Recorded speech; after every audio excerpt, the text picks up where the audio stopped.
I wouldn't ever want to just milk the goats and sell someone the milk. I would want to put all that effort and energy into looking after the goats, creating perfect milk and making beautiful cheese with it. Our milk is so precious that if we lose a litre, it's devastating for us. And we don't even in winter drink our own milk because the milk's low and we want to put it into our cheese.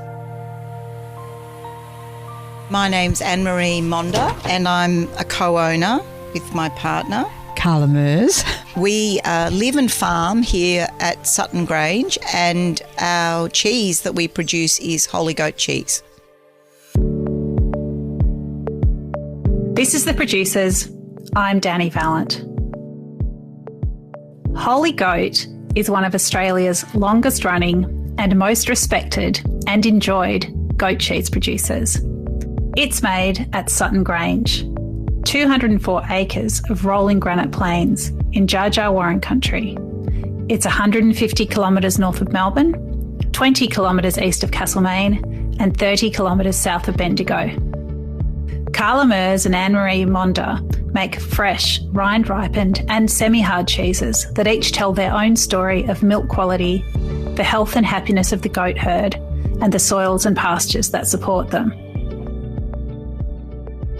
The only farming background I had is, as kids, we lived in Warrnambool and we had family friends who had a farm, and I was the sort of kid who liked to spend a lot of time at the farm. So I did go and stay at the farm doing crazy things and trying to find ways we could jump off a fence onto the back of a pony. We didn't ever succeed, but anyway. I grew up in Melbourne where the orchards used to be, and they were, turning into housing estates. So we had the creek still at the back, and we had tortoises and kookaburras and snakes.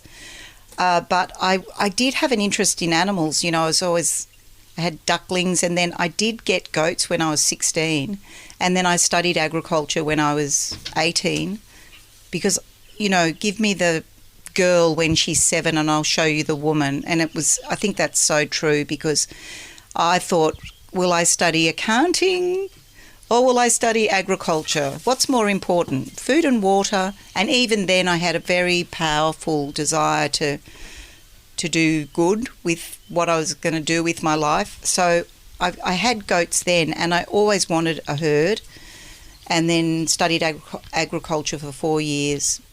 So the seed was sown.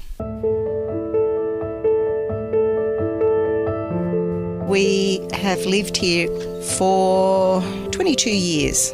So when we came to this farm in 1999, we came with the intention to live and work with goats. And in living and working with goats, we had some experience overseas and in Western Australia working with goat herds. And so we had an idea, and they were both dairy goat herds. So it was lovely to look at a property like this and an aspiration to have a dairy goat herd and to make cheese, and to be able to find a really beautiful property in suitable goat country. You don't want wet country for goats because they're dry land animals. They'll either be up mountains or in deserts. They don't do well in the wet. Their hooves aren't made for it. So it was an amazing thing to find a property as beautiful as this, just right where we wanted it to be. Holy Goat is much more than a name. It's a shorthand for the reverent way that everything is done here. Carla and Anne-Marie's guiding principles are sustainability, quality, generosity and compassion for land and water, for the people who work on the farm and make the cheese, and of course for the goat herd, without which none of this would be possible. It was a controversial time because I'm a lapsed Catholic, and I found that it was quite sacrilegious to use the word holy and goat together, but I'd have to say it so suits how we want to be with goats and farming with them and living with them, because in a way we're reverential and respectful to them, because we exist here as cheese producers because we have these extraordinary animals that provide milk to us, and joy and fun and just living with a herd of animals. It's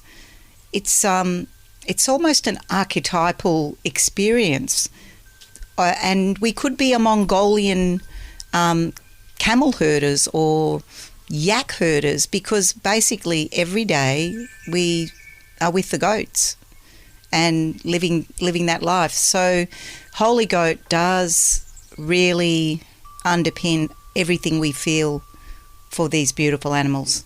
So I don't find it sacrilegious anymore. I love the name Holy Goat, obviously.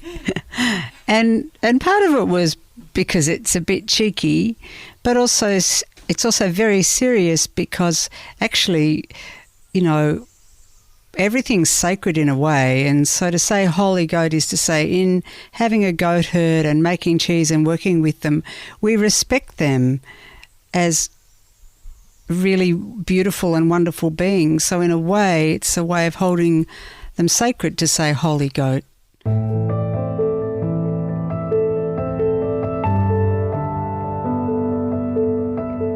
When we first were making cheese, and we were just sometimes we were just making it in the house. We weren't selling the cheese commercially, but we had lots of friends who, the word went out that there were people making some goat cheese. And it was very interesting just to see how far and wide that story went, because when we'd go to our favourite cafe in Castlemaine, we'd have these little gaggles of people hanging out, hoping that maybe they would get some cheese from us. So that was a lovely thing. And by 2003, when we were selling, we also had just really tremendous support in the region, actually, from all sorts of foodie people would just got behind that product. They tasted the product, they got behind the product, and we felt so fortunate to have that, actually, because really a new brand, a style of goat cheese that hasn't really had a great profile at that time, wasn't very known at that time. So we had some fantastic champions out there in this region for our cheese, people running businesses, running restaurants, running cafes, who just really, really gave us a great lift in terms of just marketing for us, spruiking the cheese, getting people to buy it. So, and then the farmers market started up, which was just gold, really. I'd have to say the work of chefs has been really important for us. And, chefs may be working in a restaurant or a cafe, and when they move, we move with them. And they really, I really love the work that they've done with our cheese and the way they've brought it into the everyday, because it can just be seen to be a cheese that, you only get on a Saturday night to have with a glass of wine. But, we believe that a good quality cheese is a cheese that you eat every day. And I think the chefs have helped do that on a day-to-day basis and in cafes.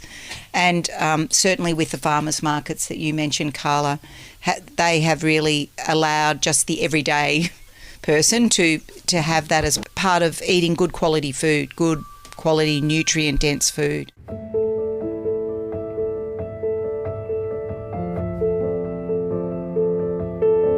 In terms of having a goat herd, one of the things was, if you're going to have a goat herd, it has to be practical. You're going to have to look after them, feed them. And so it was really desirable for us to have an opportunity to be able to look after the goats and then collect their milk and then turn it into cheese. When we had worked on a goat cheese making farm in Western Australia, so we did have some experience in that. And I always said to Anne-Marie, and I'd say it now, I wouldn't ever want to just milk the goats and sell someone the milk. I would want to put all that effort and energy into looking after the goats, creating perfect milk and making beautiful cheese with it. And the thing is that as you make cheese, lots about how good or bad the milk is from the goats and how well the goats are. There's a really strong feedback between the two. So it's a great way to live, to milk goats in the morning, make the cheese that morning and through the day, and milk them again at night, and it rolls on like that. But you get also the pleasure of the company and the intelligence of the goat. I think when food was turned into a commodity, that's when people lose respect for it. So if we just milked our goats and then sold the milk only and didn't make the cheese, even that begins the process of that milk becoming a commodity. But our milk is so precious that if we lose a litre, it's devastating for us. And we don't even in winter drink our own milk because the milk's low and we want to put it into our cheese. So that's the beginning of really respecting every aspect of the cheese process, because we can be responsive to our goats' needs depending on what's happening with the milk, and the milk's precious because of that. I suppose it's the desire, the knowledge you have and the subtlety of making cheese, all of the things you need to know, the textures, the smells, the looks, the way you need to adapt, just like you have to adapt with the goats and the seasons. The cheese as well, you just have to be always alert. It's not a mindless activity, and it's also a very they're beautiful, the cheeses that we make. They're beautiful to look at, they're beautiful to handle, the ladling's lovely to do. So all the activities in the cheese room are good, except if something's going wrong, and then it's hard work trying to get to the bottom of it. We make a lot more from just making cheese. We just get such thrilling science experiments, such fabulous reading. We get journals from America to explore alternative ways of treating humans, which we use on our goats. And so it opens up this incredible Pandora's box. Farming is just so extraordinarily exciting. I just get goosebumps thinking about how lucky we are to live here. So yes, the cheese is the product that we sell that makes the money, but we are just in this sea of exploration all the time. Goats have been living alongside humans for at least 10,000 years, making them one of the oldest domesticated species. They are curious, agile, and intelligent, about as smart as dogs. The 100 or so goats at Sutton Grange graze on native grass and pasture-cropped paddocks. Well, the most remarkable thing about it is they've got no top teeth, which really really freaks people out, because they've just got a palate, a hard palate there, and big grinding teeth at the back for turning grass into this extraordinarily white, pure milk. They're ruminants, so they've got 4 stomachs. They hold a lot of their fat around their organs and not under their skin, so they don't like drastic changes in weather because they can't really keep themselves that warm. So hence, Central Victoria is a really lovely environment with long, dry summers and not too cold winters. They've got very strange eyes. They can see nearly 360 degrees because of where their eyes are sitting. So they're always watching you, even if you're at the back of them. And they respond to you very quickly. An arm movement, just even a knock of the head in a certain direction, and they're really, really responsive. I have to say all of our goats are hand raised, so we have strong connections with them, and there isn't that fight or flight distance that you have with most herd animals.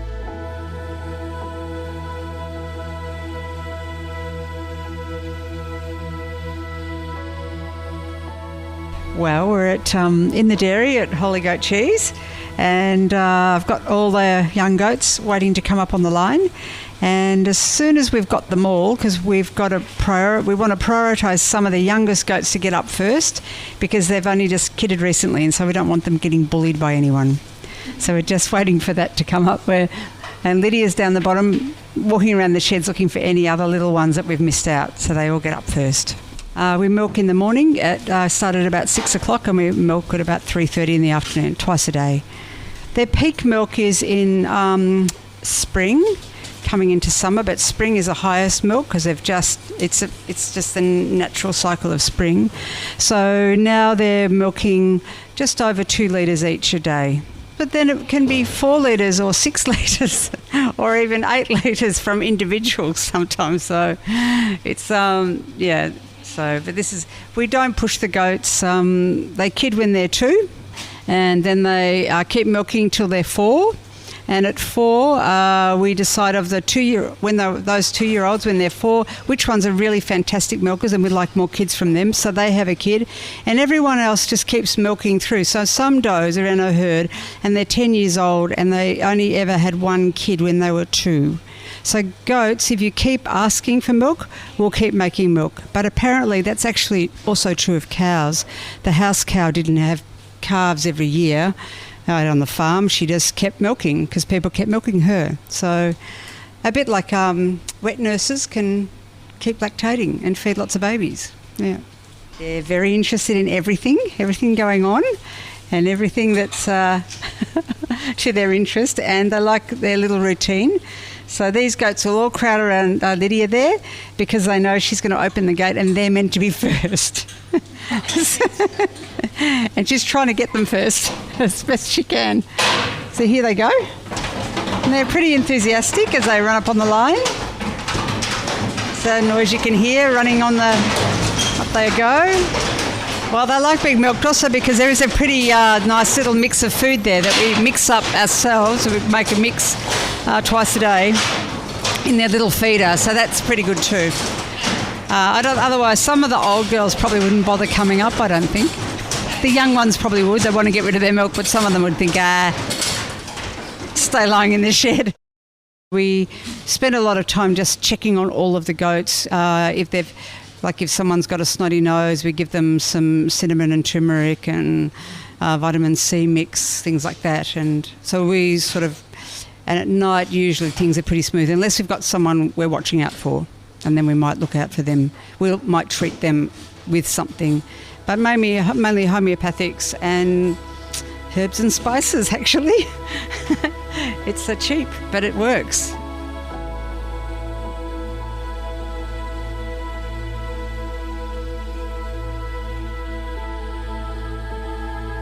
We're more cautious now about, I suppose, people's intentions for wanting to know about food, or for wanting us to be involved in, say, different shows, or, because it's like it becomes the flavour of the month, and we want to keep this authentic, what we do.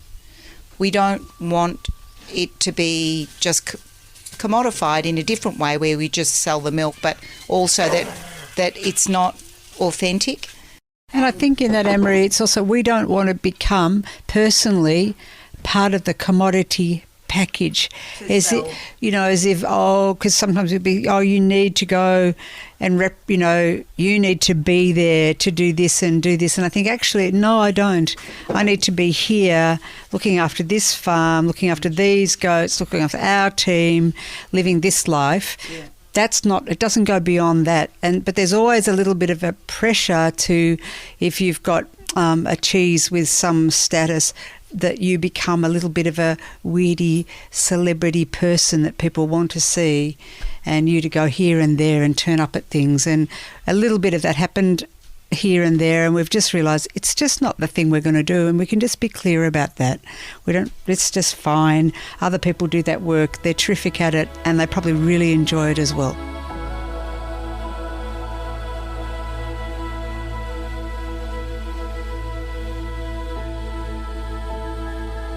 If we could have small farms like this where you keep your product, your milk, meat, whatever, on the farm and manage it as much as you can, I think we would have less food waste, and probably we would value food a lot more. And our cheese is expensive, and our cheese in a way really reflects the cost of making cheese in a humane, intelligent, careful, with food safety in mind way that reflects, our values and vision for farming. I think there's something about goats and people. So goat herds have followed people around for a long time, and dogs have hung around with people for a long time. And I think probably there's a lot in the way goats, everything about their appearance, it's very attractive to us. They look you in the eye. Their mouth looks like it's smiling. They might be growling for all we know, but they look like they're smiling. So and they're also quite tactile with you. They like rubbing their body against you. They like you to pat them. So they're people's schmoozers. So they've sort of learnt the reciprocity, is it, of the relationship. We get the milk and they get looked after.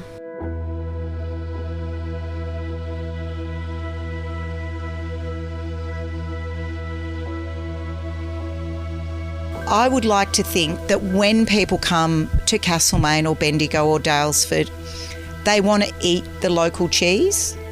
They want to be able to connect what they're seeing in the environment with what they're eating, and that they're proud of it. And I want Castlemaine people, not just Melbourne people, to be doing that. I want Castlemaine people and Daylesford people and Bendigo people to say, we're supporting our local producers by buying their product, and we're proud to do that because they're in our region,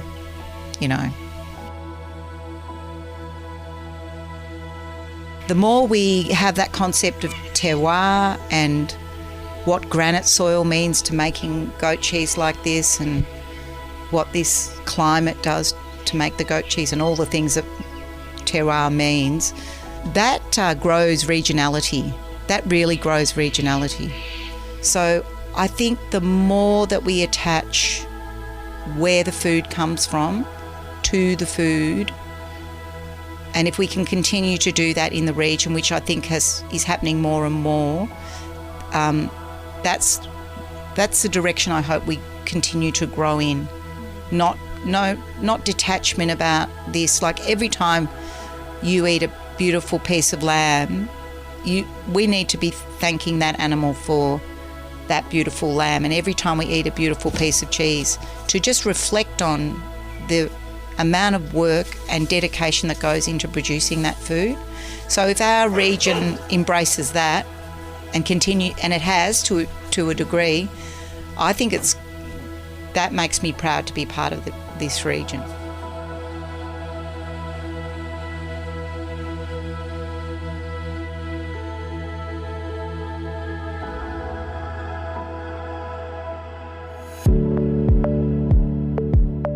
This is The Producers, a Deep in the Weeds production. I'm Dani Valent. Stay tuned as we talk to some of Australia's best farmers, makers and growers. Follow us on Instagram at Producers Podcast, or contact us via deepintheweeds.com.au.